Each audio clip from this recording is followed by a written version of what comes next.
예수님의 동생으로서 부활하신 예수님을 만난 후 그리스도인이 되어 예루살렘 교회의 기둥과 같은 지도자가 된 야고보는 핍박으로 흩어져 있는 유대인 그리스도인들을 위해서 편지를 썼습니다. 처음 문안 인사를 한 후 바로 야고보는 믿음의 성도들에게 이야기합니다. 너희가 시험을 당하게 되면 기뻐하라. 시험을 당하면 기뻐하라. 처음 기독교는 유대교의 한 종파라고 생각이 되어서 큰 박해가 없었었는데 이제 예수를 믿는 그리스도인들이 점점 더 폭발적으로 부흥하게 되면서 핍박을 받게 됩니다.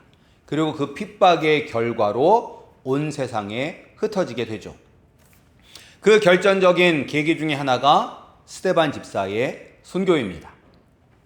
스데반의 순교 이후 사도 바울이 되기 전에 사울은 예수님을 믿는 성도들을 잡아 감옥에 가두기 위해서 예루살렘에서 240km나 떨어져 있는 다마섹까지도 가게 됩니다.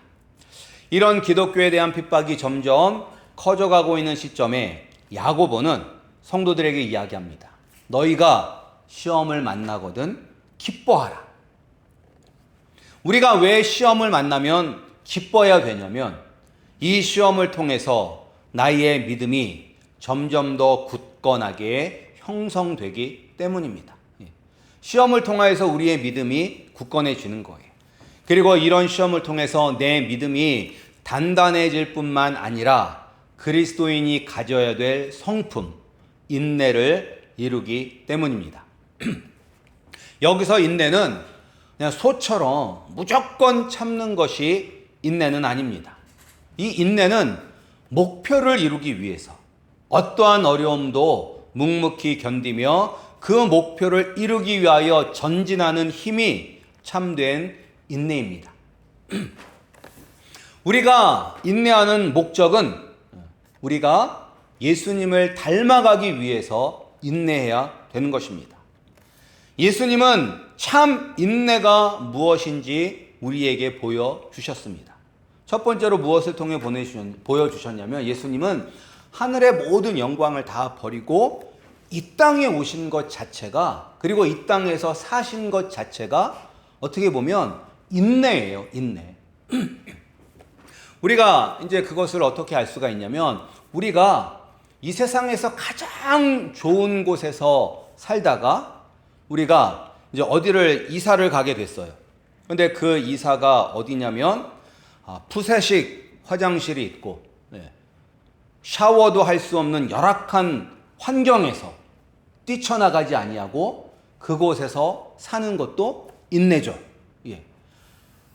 올해 봄인가 한국에서 큰 세계적인 대회가 있었는데 그때 이제 많은 우리가 좀 그 창피함을 당했잖아요. 창피함을 당했던 중에서 하나가 뭐냐면 화장실이었대요. 화장실. 예. 푸세식 화장실을 거기다 갖다가 놔서 남미 사람들도 깜짝 놀라가지고 우리가 여기가 뭐 감옥이냐라고 이야기를 했대요. 그러니까 그 정도인데 아주 부귀 영화를 누리면서 살던 사람이 그런 정말로 열악한 환경에서 사는 것 자체가 인내입니다. 그러니까 거룩하신 하나님이신 예수님이 죄가 가득한 이 세상에서 사는 것 자체가 인내인 것입니다. 그뿐만 아니죠. 그리고 예수님은 하나님과 원수된 우리를 화목케 하는 구원자로 이 땅에 오셨음에도 불구하고 사람들은 예수님을 감사하는 마음으로, 기뻐하는 마음으로 받아들이지 않았습니다. 사람들은 오히려 시위를 주동하고 살인자인 강도 바라바를 풀어달라고 하고 예수님을 십자가에 못 박으라 요구하였습니다. 그리고 십자가에 매달리신 예수님을 조롱하고 무시하고 경멸하였습니다. 그럼에도 불구하고 예수님은 인내하셨습니다. 왜요? 우리를 사랑하셨기 때문입니다. 고린도전서 13장은 사랑장입니다. 여기에 보면 사랑은 오래 참는 것입니다. 사랑은 모든 것을 참고 모든 것을 견디는 인내입니다. 저도 자식을 키워보니 우리 부모님께서 나에 대해서 참 많이 인내하셨다는 것을 깨닫게 됩니다. 자식을 키워보니까 정말로 환장할 일이 많은데 그냥 그거를 그냥 이 감정대로 했다가는 애가 뼈도 못 치를 것 같은데, 그럼에도 불구하고 참고 인내해야 될 때가 참 많다는 것을 깨닫게 됩니다. 근데 그렇게 참고 인내하는 이유가 사랑 때문이죠. 예수님이 이런 사랑의 인내를 우리에게 보여주셨기 때문에 우리도 예수님을 닮아가기 위해서 인내해야 합니다. 그리고 예수님의 영광을 위해서 인내해야 합니다. 우리가 지난주에 보았던 것처럼 인내를 온전히 이루라고 야고보는 이야기합니다. 이것은 인내가 완전한 수준에 이르기까지 성장해야 된다는 것이죠. 우리가 이것을 보면 우리가 예수님을 믿고 죄사함을 받고 하나님의 자녀가 된 후에는 시험을 당하면서 믿음이 성장을 하는데, 믿음이 성장을 하면 할수록 인내도 더 커진다는 것입니다. 그러니까 믿음도 성장을 해야 되고 믿음이 성장하는 만큼 우리의 인내도 커져야 된다는 것이죠. 즉, 다시 말해서 우리가 믿음이 연약할 때는 우리가 인내하는 범위도 좁고 인내의 깊이도 얕습니다. 그러나 점점 더 시험을 통해서 믿음이 연단을 받아 성장하게 되면 인내할 수 있는 범위가 넓어지고 그 깊이도 깊어지는 것입니다.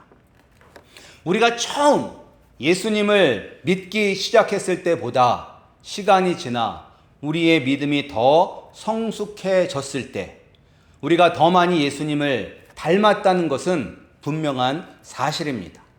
그리고 예수님을 더 많이 닮았다면 우리의 인내도 반드시 더 성숙해야 하고 더 커져야 하는 것입니다.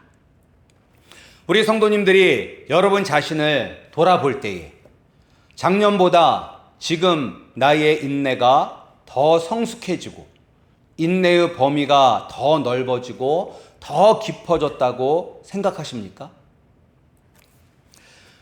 우리가 예수님을 믿는 시간이 더 오래되었음에도 불구하고 우리가 작은 것에도 잘 인내하지 못한다면 우리의 믿음이 너무나 연약한 것입니다. 우리가 믿음이 있는지 없는지 우리가 알 수 있는 것이 있습니다. 무엇을 통해서 알 수 있냐면 열매를 통해서 알 수 있죠. 열매가 있으면 믿음이 있는 것이고 열매가 없으면 믿음이 없는 것이죠. 믿음의 열매 중에 하나가 오래 참음, 인내입니다. 바라고 원하기는 우리 브라이어드 한인 장로교회 성도님들은 예수 그리스도를 온전히 믿는 참된 믿음을 다 소유하시기를 원합니다. 그리고 참된 믿음을 소유했다는 인내의 열매를 맺으시기를 주님의 이름으로 축복합니다. 오늘 우리가 읽었던 본문은 바로 앞에는 인내를 이야기하면서 오늘은 지혜를 이야기하고 있습니다. 왜 갑자기 인내를 이야기하다가 지혜를 이야기하는 것일까요? 여기서 지혜가 무엇이냐? 성경이 이야기하는 지혜는 어떤 일을 매우 능숙하게 할 수 있도록 만드는 실제적인 기술, 지식, 경험을 이야기합니다. 그리고 어떤 문제를 실제적으로 해결할 수 있는 그런 건전한 판단 능력을 의미합니다. 그러니까 우리가 지혜를 이루기 위해서는 이 지혜가 절대적으로 필요합니다. 믿음의 연단, 시련인 시험이 올 때 그 시험의 목적이 무엇인지, 시험의 본질이 무엇인지를 파악하고 실제적으로 이 시험을 어떻게 극복해야 하는지 돕는 것이 바로 지혜입니다. 그래서 지혜가 꼭 필요한 거예요. 우리가 시험이 왔었을 때 인내해야 되는데 인내하는 데는 여러 가지 방법이 있습니다. 그러니까 시험도 여러 가지 모양으로 오지만 우리가 인내를 하는데도 여러 가지 상황들이 있습니다. 상대방이 화가 나서 어떤 말을 해도 소용이 없을 때는 막 얘기를 해야 돼요? 아니죠. 묵묵히 기다려야 될 때도 있죠. 때로는 상황을 설명해야 될 때도 있고, 오해가 생겼다면 그 오해를 풀어야 할 때도 있습니다.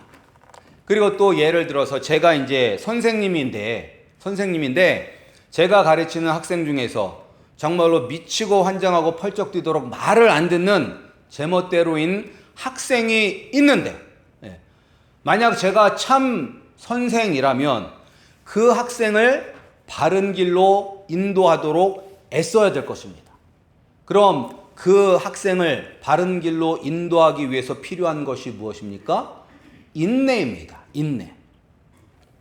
이처럼 인내해야 될 때도 다양한 상황들이 있고, 이 상황들을 헤쳐나갈 때도 다양한 방법들이 있습니다.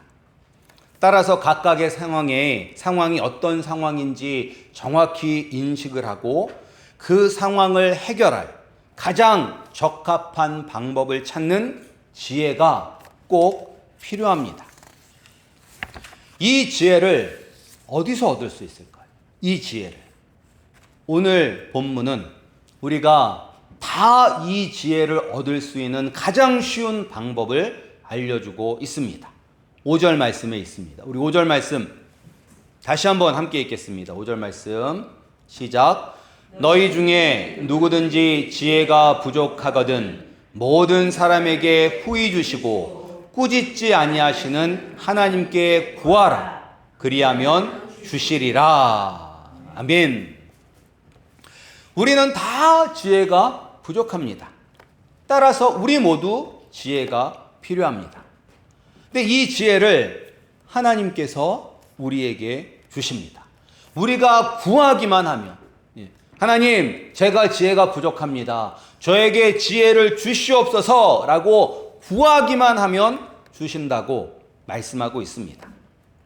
그리고 구하는 모든 사람에게 후히 주시고 꾸짖지 않으시고 주신다고 합니다. 또 이것이 얼마나 큰 은혜입니까? 꾸짖지 않고 주신다는 것. 때로는 우리가 구하면 받을 수 있다는 것을 알아도 구하지 않을 때가 있습니다. 꼭 필요하지 않은 경우에는 뭐 구하지 않겠죠. 근데 꼭 필요해도 구하지 않을 때가 있어요. 언제? 받기 위해서 내가 주는 사람의 온갖 비율을 맞춰야 할 때, 또는 주는 사람이 온갖 생색을 내면서 비아냥거릴 때, 야, 차라리 내가 죽고 말지, 더러워서 안 받는다 하면서 우리가 구하지 않을 때도 있습니다. 그런데 우리 하나님은 그렇지 않다는 거예요. 야, 너 예수 믿은 지 몇 년이 됐는데도 아직도 그렇게 멍청하냐? 야, 내가 지혜를 줄 테니까 좀 잘 사용해서 더 지혜롭고 훌륭한 그리스도인이 되라 라고 그렇게 우리를 꾸짖지 아니하신다는 거예요. 구하면 무조건 주신다는 거예요. 구하면 기쁜 마음으로 우리에게 주신다는 거예요. 야, 네가 정말로 예수 한번 제대로 믿어보려고 작정을 했구나. 네가 이런 시험을 만났어도 이 시험에 흔들리는 것이 아니라 정말로 인내하려고 네가 노력을 해서 지혜가 필요하다는 것을 이제 깨달았구나. 야, 장하다. 그래, 내가 줄 테니까 한번 잘 견디고 너의 믿음이 성장하는 시간으로 만들어라 하면서 기뻐하면서 우리에게 지혜를 주신다는 것입니다. 그런데 왜 우리가 이 지혜를 얻지 못하는 것일까요? 구하기만 하면 주신다고 하시는데 왜 나는 여전히 지혜롭지 못한 상태로 이 세상을 살아가고 있는 것일까요? 그것은 먼저 우리가 지혜를 구하지 않기 때문입니다. 지혜를 구하지 않아요. 우리의 기도의 그런 기도의 내용들을 한번 생각해 보시기 바랍니다. 우리가 삶의 구체적인 문제를 해결해 달라고 기도는 많이 합니다. 그리고 내가 원하고 바라는 것을 놓고 기도도 많이 합니다. 그러나 정작 지혜 자체를 놓고서는 많이 기도하지 않습니다. 그런데 우리가 그리스도인으로서 이 땅에서 살아가기 위해서 정말 필요한 것이 지혜입니다. 지혜. 믿는 사람뿐만 아니라 믿지 않는 사람과의 관계에서도 지혜가 필요하고, 어떤 문제가 생겼을 때 그 문제를 해결하기 위해서도 지혜가 필요합니다. 하나님 아버지께서 모든 우리의 삶의 문제를 기적적으로 해결해 주시지는 않습니다. 우리가 아플 때 기도만 하면 돼요? 아플 때? 아니죠. 아플 때는 기도도 해야 되지만 약도 사 먹어야 합니다. 약도 사 먹어야 돼요. 예. 우리가 약도 안 사 먹고 하나님께 무조건 기도만 한다고 하나님께서 꿈속에서 아니면 하나님께서 환상을 통해서 우리에게 나타나셔서 야, 지금 같은 경우에는 타이네로를 먹으면 낫는다 라고 그렇게 하나님께서 우리에게 가르쳐 주시지는 않습니다. 내가 지혜롭게 빨리 병원을 가던 필요한 약을 구입하던 내가 행동을 해야 됩니다. 근데 이때도 지혜가 필요합니다. 이런 지혜를 우리가 구체적으로 구하지 않기 때문에 받지 못하는 것입니다. 그리고 지혜를 받지 못하는 이유를 오늘 본문은 또 우리에게 알려주고 있습니다. 어디에 나와 있냐면 6절과 7절입니다. 우리 6절과 7절 말씀 함께 읽겠습니다. 우리 6절과 7절 말씀 함께 읽겠습니다. 시작. 오직 믿음으로 구하고 조금도 의심하지 말라. 의심하는 자는 마치 바람에 밀려 요동하는 바다 물결 같으니 이런 사람은 무엇이든지 주께 얻기를 생각하지 말라. 우리가 지혜를 구하여도 얻지 못하는 것은 믿음이 없기 때문입니다. 믿음. 여기서 믿음은 예수 그리스도를 믿는 믿음이나 그 믿음의 구체적인 내용이 아니라 하나님에 대한 확신, 예수님에 대한 확신이 없다는 거예요. 확신이 없기 때문에 의심한다는 것입니다. 의심한다는 것을 오늘 본문은 이렇게 또 예를 들고 있죠. 바람에 밀려 요동하는 바다 물결 같다. 이것을 쉽게 설명하면 우리는 팔랑귀가 돼서는 안 된다는 것이에요. 팔랑귀가. 우리 가운데도 그런 분들 계시잖아요. 주변에 보면 이 사람이 이야기하면 그게 맞는가? 저 사람이 얘기하면 그게 맞는가? 그러니까 자기 생각은 없고 그냥 남이 이야기하는 대로 이게 맞는가 저게 맞는가 왔다 갔다 하시는 경우, 이게 바로 바람에 흔들리는 바다 물결처럼 그냥 왔다 갔다 이리저리 흔들리는 것입니다. 왜요? 중심이 없어서 그래요. 중심. 우리의 중심은 예수 그리스도에 두어야 합니다. 고린도전서 1장 24절을 보면 그리스도는 하나님의 능력이요 하나님의 지혜니라 라고 기록되어 있고, 또 같은 장 31절에 보면 예수는 하나님으로부터 나와서 우리에게 지혜와 의로움과 거룩함과 구원함이 되셨다라고 기록되어 있습니다. 따라서 우리는 우리의 지혜가 되시는 예수님의 말씀에 우리의 중심을 두어야 해요. 말씀의 중심을 두어야 해요. 그리고 사람들이 이야기하면 그 말을 무엇의 근거로 확인을 해야 됩니까? 말씀에 비추어서 그 말이 맞는지 맞지 않는지를 우리가 분별을 해야 되는 것입니다. 사람들이 아무리 뭐라고 해도 하나님의 말씀에 중심을 두고 휩쓸리지 아니하시는 우리 성도님들이 되시기를 소원합니다. 우리가 이렇게 중심을 잡지 못하고 바람에 이리저리 요동하게 되면 하나님께서 주시는 지혜를 받을 수가 없는 것입니다. 또한 우리가 이리저리 흔들리는 이유는 이 사람이 이야기하면 이게 옳은가, 저 사람이 이야기하면 저게 옳은가라고 흔들리는 이유는 불안하기 때문입니다. 불안하기 때문에. 또 성향적으로 유난히 걱정이 많은 사람들도 있습니다. 이제 우스갯소리로 이런 사람들을 프로 걱정너라고 한다고 합니다. 프로 걱정너. 걱정도 프로 수준으로 걱정을 해요.